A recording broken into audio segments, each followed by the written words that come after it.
Lesson 2. Kinematics and Dynamics. Let us explore motion and forces.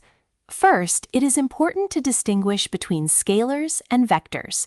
Velocity is a vector because it has both magnitude and direction, whereas speed, distance, and mass are scalar quantities. When analyzing motion, average speed is calculated as total distance divided by total time, and acceleration is the change in velocity divided by time. If you look at a velocity time graph, the area under the line represents the object's displacement.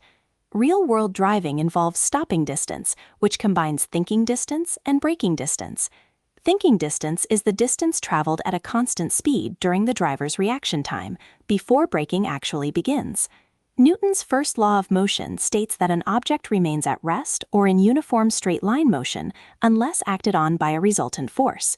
If a resultant force is applied, you can find the resulting acceleration by dividing that force by the object's mass.